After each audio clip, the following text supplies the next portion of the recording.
First of all, question that all of you might have on your minds is, what am I doing with this panel and in this place?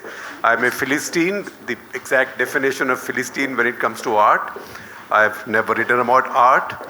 I can't tell one form from the other. I've spent my lifetime with politics, insurgencies, geopolitics, and stuff like that. So I'm happy to be here, but good thing about being a journalist is you don't know where journalism takes you. So I'm happy to be in this place. The bonus is that I'm among these wonderful people, all friends who've done great stuff for art.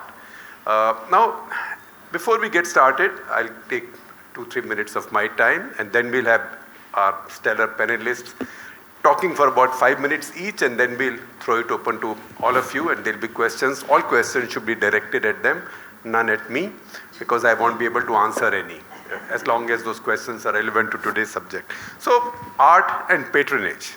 Now, patronage and arts have always gone together. So they were funding from royal courts in the past, then came the state, then came the corporates. Now, if you look at the US, the corporates came first, the state came later, in the early 19th century, and then corporates have again taken over, and then the museums have become corporatized in the course of time.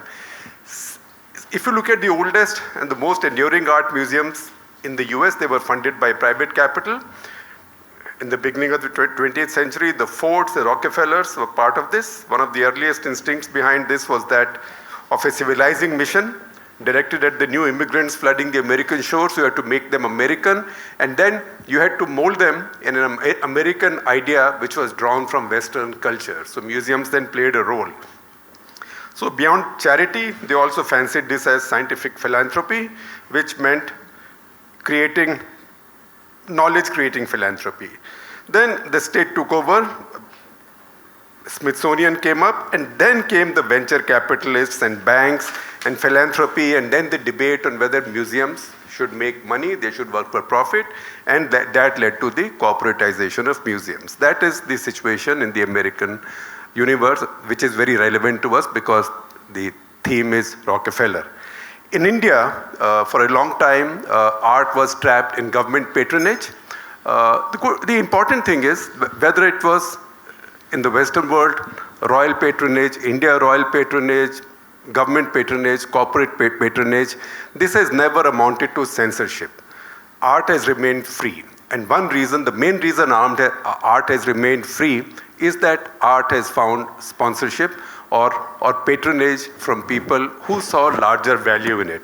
So in India, art remained trapped in state patronage for a long time, in the Nehruvian and Indira era, but still there were no footnotes that art will have this and not have this.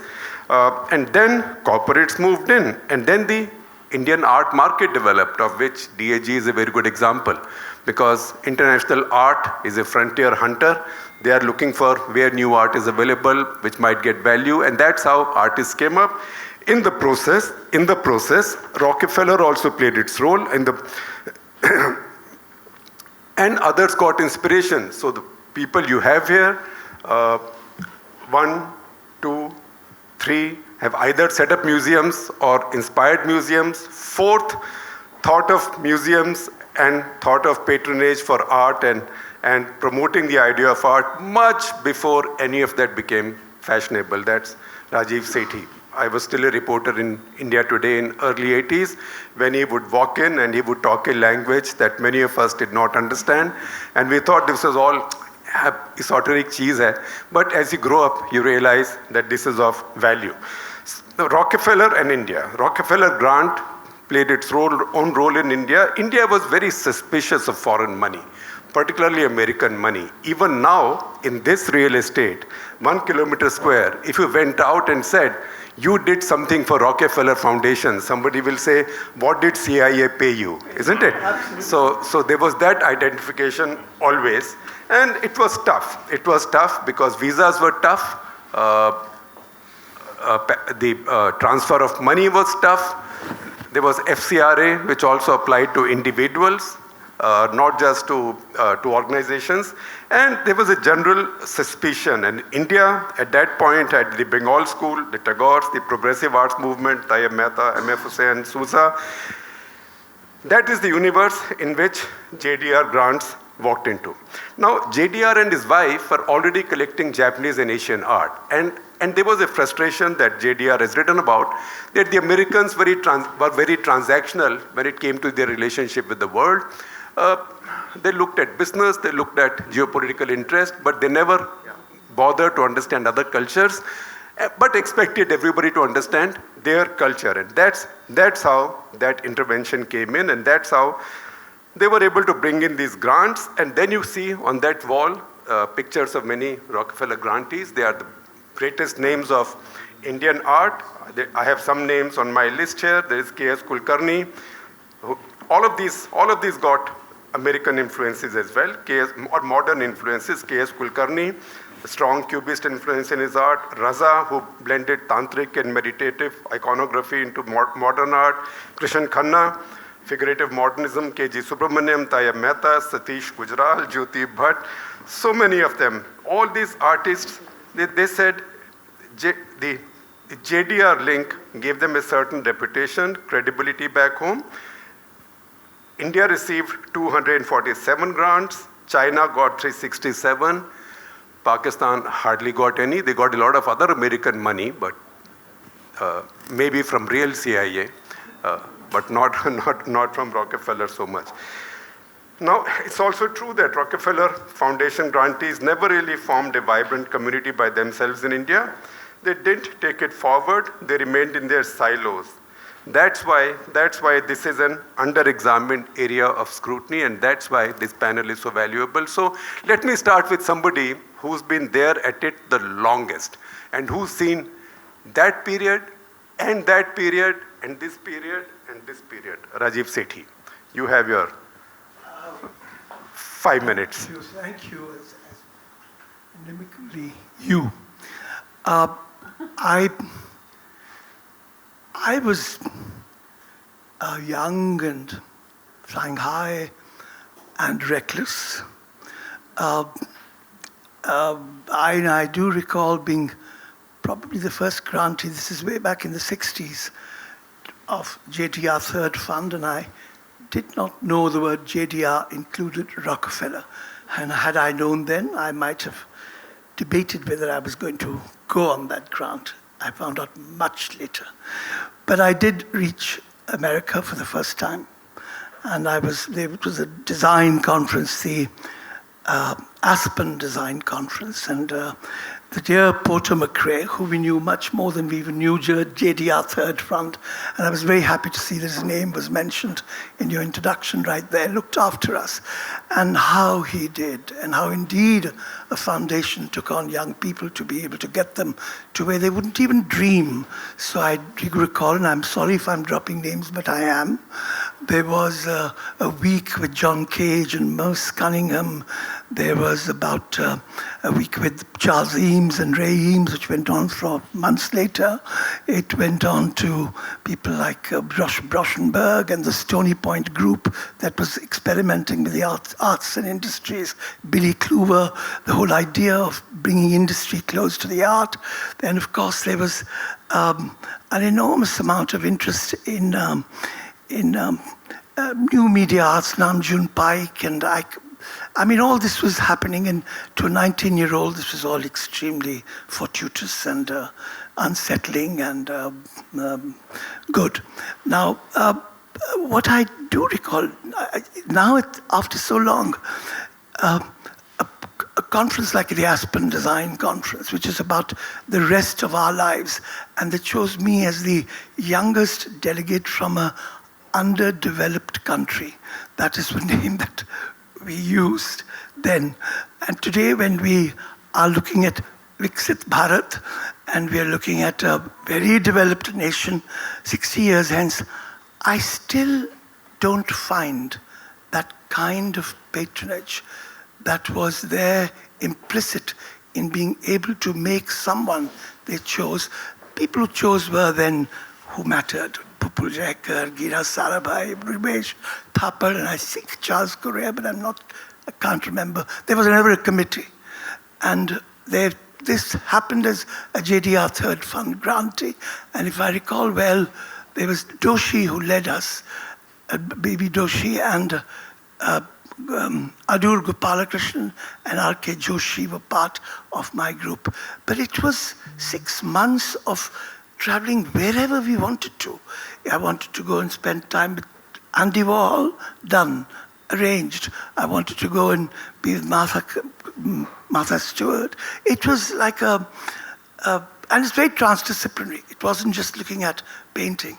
I think this, even 6 years hence, in a country that's no longer likes even to be called a developing country, I feel sad that there is really no patronage that picks up people and takes them and exposes them. There are universities, there are grants which do happen to education, but not enough.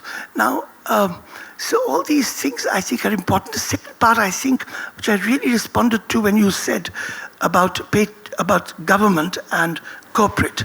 Well, I still think we are completely in the hands of an extremely uneducated government. And we always have been.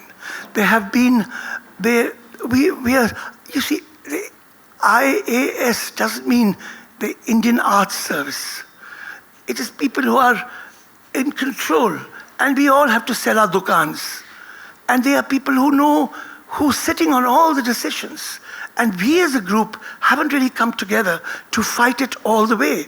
I mean, I can't believe, for example, that when I came last to see some of the paintings that Ashish has bought from outside, that he had to pay tax to pay for Indian art coming back. Forget about smuggling and making a big hoo-ha of bringing back smuggled goods from outside. But we do not have a group that stands up and says, let's fight all these things. Art still is in the hands of people who know less. And I don't believe it's going to get there till there is a movement recognizing issues that are much larger than a few paintings on the wall. It's about identity. It's about us as a people, an edge that the world has heard, has begun to understand. But unfortunately, I think we haven't begun to understand who we really are. Well, that's a very good point. And also when he says the government, I will take anticipatory bail for all my panelists, I live dangerously, that he doesn't particularly mean this government. He means government as in any government that rules in Lutyens Delhi, which is mainly the IAS, although you might need anticipatory bail from that also, Rajeev, because those guys think they know everything, because after all, they've spent 26 hours a day in Mukherjee Nagar cracking their UPSC. So be careful. Kiran, you look at the picture from the other side, because you are a patron, and you are a mega patron now. And I see art gallery coming up, has come up. A museum. Pardon me? A museum. It's a museum, it's not a gallery. All right, a museum. Although I think I did go there once for a northeastern exhibit there, which was more a museum. And nevertheless, it's always been a museum. A museum. Okay. So go ahead. You talk about patronage. Are those who have money and those who have interest, are they doing enough? Do they need to more? And are they doing it the right way? Okay. First, I'd like to start with a comment you made that the state has supported the art industry across many, many years in India. I beg to differ. The state has done not that much. The state museums, which are run by the state, are in decrepit shape, and they have been for a long time. It is only individuals who are doing something like Tasneem has done in Bombay, which is picking up the museums and giving them a base.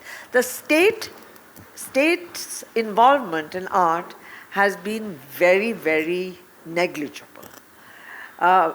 So, I mean, this concept that the state has done a lot for art, no.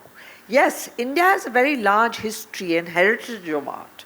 So when we talk about the miniatures being, at that time, the Mughals' patronage for miniature painting, or for that level, and if we call that the state, it was different.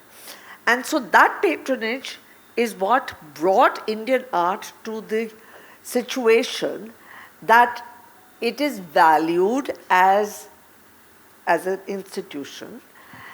But going down the line today, what is the involvement of the state in promoting art? I'm sorry. It is very, very negligible. I just want to give one example. Maybe I shouldn't be saying it, but I am going to today because I'm a little... We were given the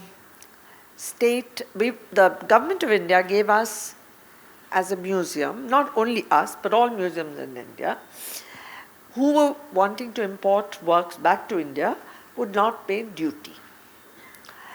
This was done 12 or 13 years ago.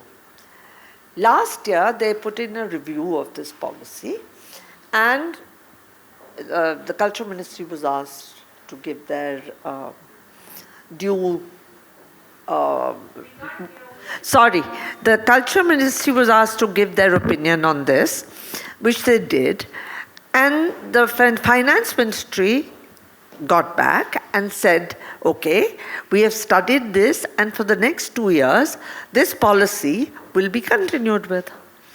On the basis of what they said to us, we thought this is 2 years, it's done. And whatever we have imported has never been sold, has never been shown at personal places, it's only at the museum.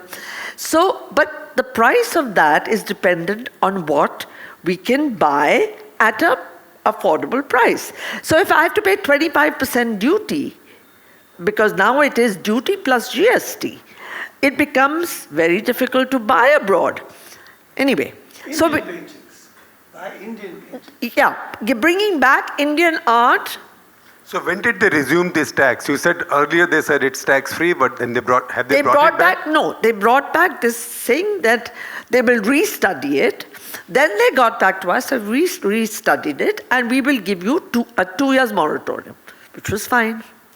On the 11th of September this year, they passed a notification that from 7th of September, we have reconsidered this policy and the tax is withdrawn. This is, sorry. You mean tax exemption is withdrawn? Tax exemption is withdrawn. So yes, we've written letters to the Finance Ministry. We are trying to understand. Let me interrupt you for a second. So 2 years had not passed yet from this moratorium. We just got the moratorium in June or July. On the basis of, now the policy is that once you buy a work of art, that work of art, you pay for it. It has to go to the Culture Ministry for approval. That is then sent to the FM, and then you get to import the work. So we had a shipment of a certain value which had come into the country, which was sitting in customs. We've had to pay 25% duty on it, although all the procedures were done before. We tried to speak to the Finance Ministry. They say we've passed this law. So I'm telling you the arbitrariness of what is happening. I mean, I have raised this with the Finance Ministry, and also we have a new minister at Culture, so we've raised it. Hopefully he will take the necessary steps, but he's just taken over, so he wasn't even aware that this has happened. So on the level of bureaucracy and on the level of the state, we definitely need more participation and more support. How can a policy that has been given 2-3 months ago suddenly unilaterally be changed? One fine day, 11th of September dated that from 7th of September, so 4 days after the 7th of September, this is the rule. I'm sorry, this is a very personal thing which I've raised, but it's a point which affects all the art Yeah, world. I think, but that affects everybody, and also the larger measure of getting your art back in your country. But let me just get some clarity. So when you import an artwork now, it sits in customs. Can you go to Ministry of Culture and take their approval, and then it's tax-free or not? No, now you can't. Now you can't. We could. Earlier. For 12 years. And then for. But you still had to go to Ministry of Culture. Yes. That is the procedure. And they never said no. They never said no. Well, I mean, it's not that they never said no. They would sometimes refer it to NGMA. But the process could sometimes take 2, 3, 8 months to be completed. Sometimes even a year we waited. So it was very disorganized. But that is not the issue. What that art was. Lots of things came, lots of things went. That they thought was art or not art. That's another No, but the point of the thing is not to appreciate anybody bringing Indian art, which has gone out of the country, or bringing it back. Firstly, in my opinion, it should be duty-free for everybody, not just for a museum. But okay, you're not giving it to the common person. You're giving it to a museum under the law that they're not allowed to sell it, they're not allowed to display it anywhere except in a museum, which is okay. We accept that. But the rest of it is just not valid. So the state, now if you look at the state museums, look at what has happened to the National Museum. The National Museum, they were going to junk it and move it to somewhere in Dwarka.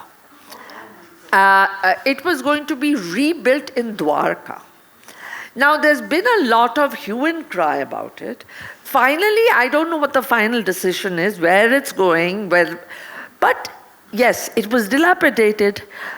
They knew they had to do something with it, but this is not the planning. The planning is to start doing something with the National Museum. They don't even know. They've got, I think, 200,000 works of art. I mean, that's roughly, maybe I'm wrong on my figures, but somewhere there. They don't know how to store those works. They don't know where they should go. They're planning to build South Block and North Block into this giant museum, the largest museum in the world. But before you do that, at least look after your state museums which exist. And so the National Museum stuff will go into Southgate and Northgate for the time being or whatever. But will they be part of the National Museum or will they be part of a Southgate block? What is the planning on these things? So Kiran, you do agree that the state hasn't... Microphone. Rajeev, microphone. I do agree the state hasn't done enough. I mean, I've been very critical because of this last issue that we've had. But otherwise, I just feel state needs to do more. And that is my point. We are all swimming on our own in this water. That's it. Well, yeah. Thank you. Tasneem, you've actually built one, right? You've built one. In spite of the state. In spite of the state. Am I audible? Yeah. So you've built one, and tell us what enabled you to build it, and was it in spite of the state, or did you actually get a supportive state? No, so we did have a lot of support from the state, and that's the area that I've worked in, is to try and build a constituency for art, to get the people, to get the larger public involved, because you see the way the government functions, and having worked with the government for 20 years, if you have people that, you have a very small number of people coming into the museum or attending these festivals or interested in art, it is seen as an elitist preoccupation, and then they completely dismiss it because they think, ye to hamare log nahi hai, it doesn't matter. And so I have tried really hard, and that is what the Bhavdaji Lad Museum did. I mean, of course, everybody knows the story of how it was restored, won the cultural UNESCO's highest award, etc. But the idea was the ticket is still 10 rupees. The idea was, I mean, you can't even get a cup of tea now for 10 rupees. The idea was to bring ordinary people in, get them to engage, build that constituency. And that is what will change. And that is, I think, there is that tension. When you talk to art historians or you talk to curators, etc., many of them are not really concerned with the larger public response, unlike, say, in the other arts, unlike, say, with film or something. But with art, it's a kind of intellectual, it sometimes gets very precious. They're speaking to their own community. It needs to go beyond. It needs to be reaching out, because then when they see the numbers is when they will start to respond, start to say, "Arey, logon ko ye chahiye." Of course, then there is all kinds of other involvement also, like there has been, at various institutions that we all know about, at the NGMA, at other places, and now the state has taken over exactly and is going to build this Central Vista Museum. What is the intention? How are they going to configure it? What are the premises? So I have to backtrack and say, Namana Huja and myself are on that committee, but only one meeting of that committee has been held. And I've been on several committees, several state, the Salar Jung State, National Gallery of Modern Art, etc. And you push, and a lot of it depends on a bureaucrat who is prescient or who has an interest. Otherwise, it just, it's very difficult. It's like banging your head against a wall. So to combat that, the only way I think of doing it is to reach the public, is to make sure your footfall is there, to make sure you're getting attention. Of course, that's what happened with us in Bombay. Even if I say so myself, the public loves us, the press loves us. And so then what happened is, then they wanted to come in. Then I'm not going to take names. You probably know this story, Shekhar. And many of the people here know the story, that then they want to, कि हमें credit नहीं मिल रहा है.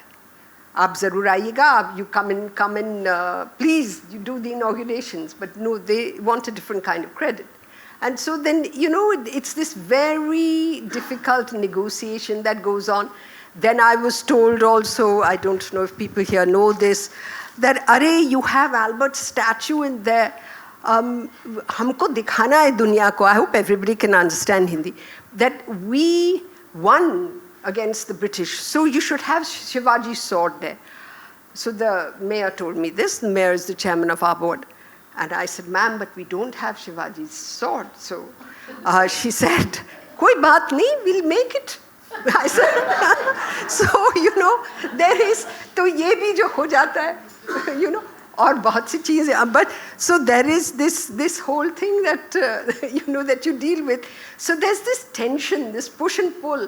It's not as if that if the state gets involved and the state decides to be a patron, that the state is the most informed patron, let's say, So you sometimes wonder, you think, a lot of people have said to me, stay small, don't be ambitious, don't build that fantastic expansion, new wing that we had.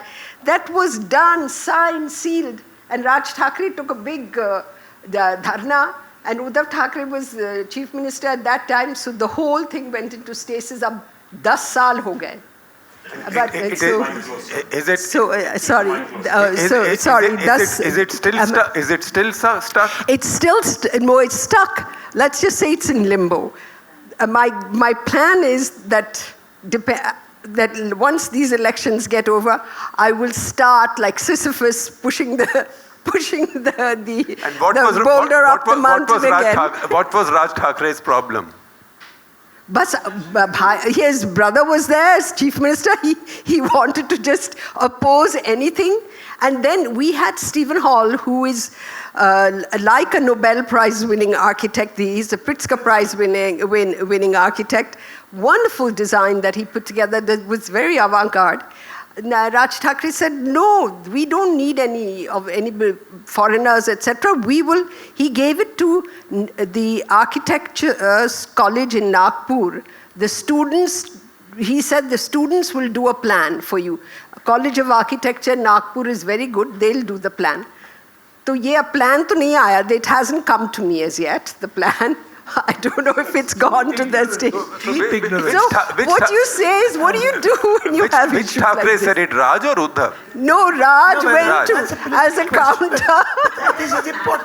That doesn't really matter. एक थाली के चट्टे बट्टे. No. It does matter. One was in government, one was not in government, so it does matter. Sorry, I hope everybody could hear what I said. But it's I'm ignorance. sorry. It's pure ignorance in many ways. I mean, the golden. They wanted to do a playing field or something. In Yeah, that area. it was completely, listen, that field, there was a derelict open space behind us where drug addicts used to hang out. They had broken our fence. They had broken into our little storage space there, taken things. Suddenly, Raj Thackeray spruced it up, this ground that was adjacent to the area where we were going to build, and we wanted a little part of it, and we were going to make it into a sculpture garden. And it became this playing ground for the neighborhood that everybody cherished and everybody wanted. And how could the museum, take over the community playing ground? And we said, no, we don't want to take it over. We're making a sculpture garden. They said, we don't want a sculpture garden. Then he put a box in front outside the museum, and he had the whole community come and vote whether they wanted this sculpture garden or it took on the most absurd proportions. That's a hell of a story. Countless incidents of pure ignorance. The Golden Eye exhibition at the Festival of India has some of the greatest architects of the world whose drawings are now being sold at millions, who came to India and worked on an original collection with Indian artisans that was showcased at the National Museum of Design in New York. It was bought back, refused to be put into a museum, put into a godown where everything caught fire and everything got burnt. Never seen in India. There are countless examples of pure indifference and ignorance. So it's really ignorance. It's not, you can't, at that time, Bergdorf Goodman asked to give a whole floor to house this whole thing. They say, I heard this with my own ears. So the secretary then, senior IS officer, said to the minister, some Bergie Goodman writes a letter and वो कहते हैं इनको कि हम इस लौंडे की बात मानेंगे. It's a complete ignorance. So you cannot fight that kind of a thing. It's basically what's wrong is we have allowed our creative space to shrink. We have allowed for people who know less to take over. I don't know how many democracies have ministers of culture, secretaries of culture, joint secretaries of culture, etc., etc. But we are also a very state-run country. So even in areas where there are regulators now, we have our ministers. So this city needs its ministries, and this city also needs to create jobs for the people to rule us. That's why Ministry of Steel carries on, Ministry of Civil Aviation carries on. You're one of the few countries in the world which has a civil aviation. Civil aviation, because it's all in the private sector now and it's all regulated. Nevertheless, Ministry of Steel. That said, maybe the answer to all of this is serendipity, and that's what our friend will explain to you. So how are you managing, and what exactly is it that you are doing? Tell us about your contribution, the challenges, plus you can answer some of the points that they've raised. Yeah. So let me go back to where you started. Okay? The early patrons were the royalty, and this was the case in many parts of the world, not just in India. From there, you got the temples coming in, became patrons. And then the traders came in and became patrons. And then, when we got colonized, we were actually told that you have to follow the company rules. So they started a company style, of which Ashish has had shows. Okay, there was a company school style of painting. So company school became, we had the Bengal school, we had the Baroda school, and then we were kind of directed that this is the way it has to be done. So it was quite interesting, actually. So the artists that you spoke about were in effect a pushback. As India became independent, you think this is the Bombay progressive group, And by the way, as a progressive group, my style is my individual style. And yours will be yours, and yours will be yours. And that actually set a very interesting tone for a shift in how art got developed, distributed, and perceived. We are focusing more here on visual arts, but I do also want to bring up a comment. I think Rajeev made this a little bit earlier. The arts in India, and going back in history, did not have the partition and the silos that we currently have. Transdisciplinary. Arts were taught and practiced as one. All arts, by the way. And so that is one of the things we attempted to do when we set up the Serendipity Arts Foundation. Actually, I'd set up the Ludhiana Sanskritik Samagam 25 years earlier in Ludhiana, which is, I don't live there, but it's still my hometown. And that still does a show of the performing arts every 40 or 45 days or so. Probably one of the more consistent performing arts foundations in the country.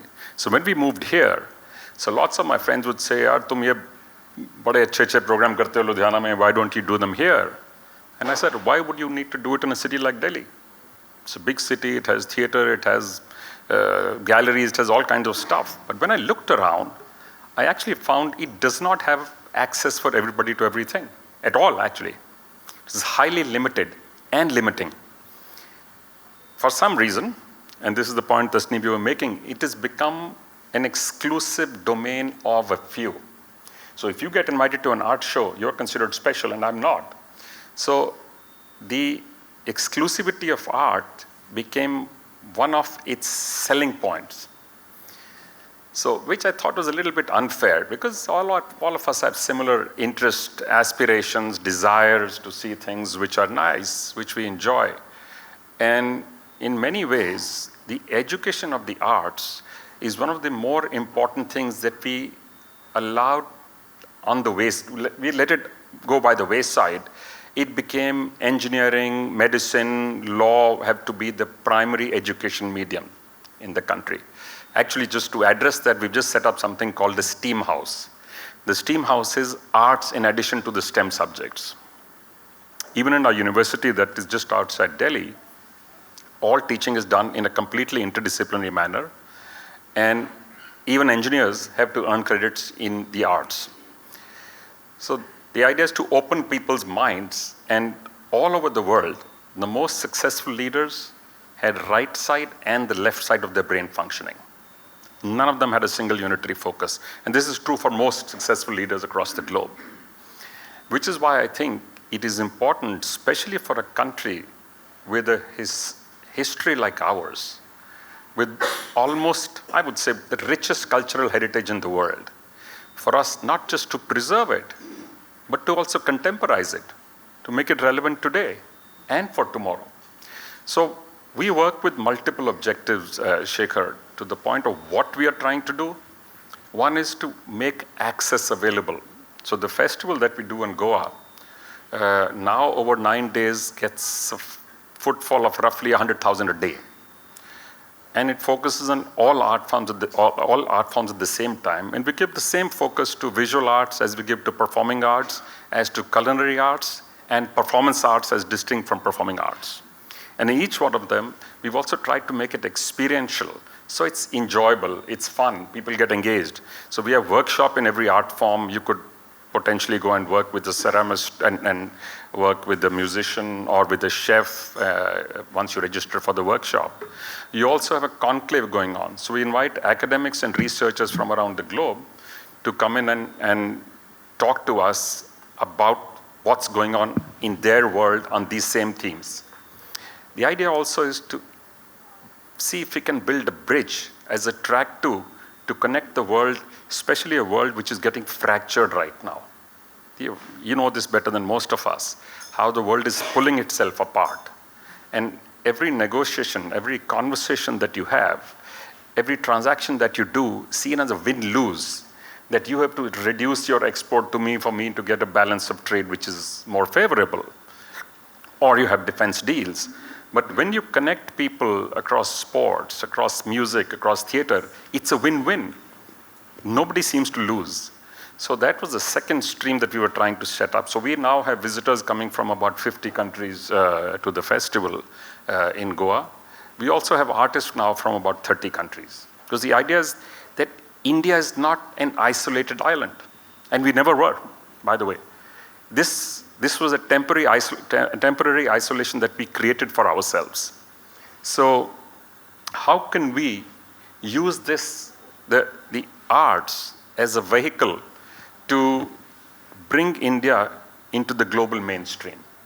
So access is one, education is the second one, and we encourage artists literally from folks with very little experience, emerging artists, to the top end of the spectrum, those who are globally recognized. And we now, then we take little bits of the festival, because about half of the festival is actually commissioned, so it belongs to the foundation. So we take bits of it to places like Mumbai, to Hyderabad, to Delhi, to Dubai, to London. Next year, actually, day after tomorrow, I'm going to London to announce that we're going to take the entire festival to Birmingham next summer. So in May of next year, from 23rd of May to the 1st of June, we're taking the Serendipity Arts Festival to demonstrate what Indian art or South Asian art is and what it can do to connect the rest of the world in a happy, easy, friendly manner. Well, but in a very experiential manner. That's inspirational. I don't know how many of you are old enough to remember old Vivid Bharati and Vivid Bharati jingles. So on the talk of taking the festival to Birmingham, there used to be a Vivid Bharati jingle that ran every morning from Air India. And it was Balle Balle Birmingham, time te paise lagan kam. Because they had started a direct flight from Amritsar to Birmingham. Right? So he's going Balle Balle Birmingham. That's a Sunil, wonderful points you made, except one little thing I'll point out, that in sport there is definitely win or defeat. I mean, it's the better side wins. No, which is why this is more appropriate, I said. Because umpires are there and DRS is there, but there's always win. So just as countries, when they trade, there is winner or loser. In sport, there is always a winner or loser. That's my little, I'm trying to show off that I'm a sport fan, that's all. So just for your reference, what we are doing is, in Birmingham, we are not only taking Indian art, we're bringing Canap, which is the largest collection of French art, belongs to the government. It has no showing. It has only warehouses. They are going for the first time ever to show in the UK at the Serendipity Arts Festival. We're bringing Swiss, German, American, also to the UK as part of the festival, as we've done in Goa. That's fantastic. At which point, now please raise your hands and once you are acknowledged, please get up and tell us your name so you get recorded for posterity, and also who your question is directed at. So please do raise your hands. I just wanted to state at the bottom, because it should be a win-win for everyone, and I salute Sunil for having talked about pedagogy, how he's introducing in his college transdisciplinary learning. I think that's for everybody. For everyone, and that's part. In all fairness to the government, the new education policy encourages that. That you can be an engineer, but you could also take points in that. So there are some things good happening, but there has to be a lot more for it to be critical. Well, good point. Also, it's a point that in my business, in my side of the work, journalism, we keep noting, and it's well known that most really bad guys, terrorists, are well educated. They are not your stereotype of, bhukha, nanga, idhar se, udhar se, slum se. Most of them are well educated. A lot of them are engineers. Because until they've got really well qualified, they have not read any history, geography, sociology, economics, nothing. So that's why it's very important for education to be multidisciplinary.